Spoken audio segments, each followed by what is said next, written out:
2026 সালের এপ্রিল মাসের শেষ নাগাদ মালির নিরাপত্তা পরিস্থিতি এক চরম সংকটে পড়েছে।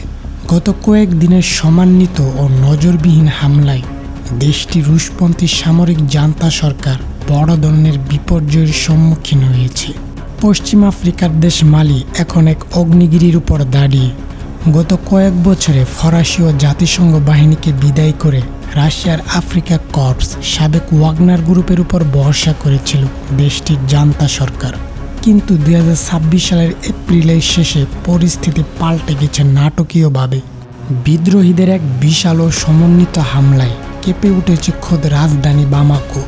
এমনকি খোদ প্রতিরক্ষামন্ত্রী সাদিও কামারাও এই হামলায় প্রাণ হারিয়েছেন। এখন প্রশ্ন হচ্ছে, মালির নিয়ন্ত্রণ আসলে কার হাতে? জান্তা সরকার কি পতনের দ্বার প্রান্তে? 25 এপ্রিল 2026 থেকে মালিতে শুরু হয়েছে এক অভাবনীয় সামরিক অভিযান। আল কায়েদার অনুসারী গোষ্ঠী জেএনআইএম এবং তুয়ারেগ বিচ্ছিন্নতাবাদী গোষ্ঠী আজাওয়াত লিবারেশন ফ্রন্ট প্রথমবারের মতো প্রকাশ্যে হাত মিলিয়ে সারা দেশে একযোগে হামলা চালিয়েছে। রাজধানীর প্রধান সামরিক ঘাঁটি কাতি এবং বামাকো বিমানবন্দরে বিশাল বিস্ফোরণ ঘটে।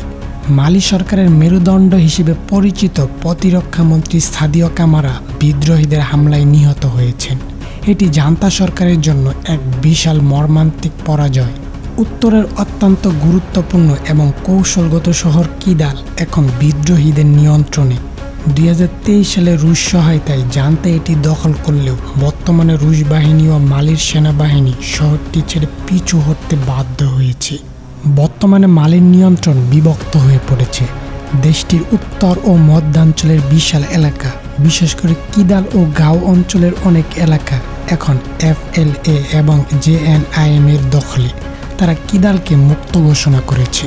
রাজধানী বামাকো এবং দক্ষিণ পশ্চিমাঞ্চলের বড় শহরগুলো এখনও আসাসি গোইতার সরকারের নিয়ন্ত্রণে থাকলেও তারা চরম চাপের মুখে। জান্তা প্রধান আসাসি গোইতা গত কয়েকদিন জনসম্মুখে আসেননি, যা রাজনৈতিক অস্থিতিশীলতার ইঙ্গিত দেয়। রুশ আফ্রিকা কর্পস সাবেক ওয়াগনার জান্তা সরকারকে রক্ষা করতে হিমশিম খাচ্ছে। অনেক জায়গায় রুশ সেনারাও প্রাণ হারিয়েছেন অথবা পিছু হটতে বাধ্য হয়েছেন।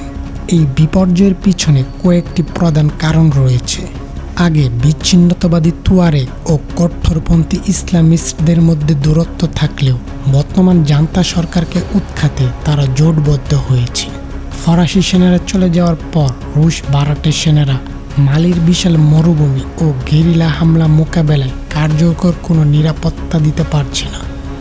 বাজেটের বড় অংশ যুদ্ধে ব্যয় করায় সাধারণ মানুষের মধ্যে ক্ষোভ বাড়ছে এবং দেশের অর্থনীতি পঙ্গু হয়ে পড়েছে।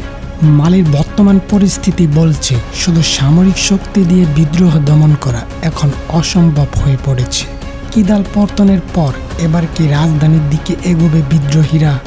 আসাসি গোইতার জান্তা সরকার কি পারবে রাশিয়ার সহায়তায় টিকে থাকতে? আপনার মতামত আমাদের কমেন্ট করে জানান।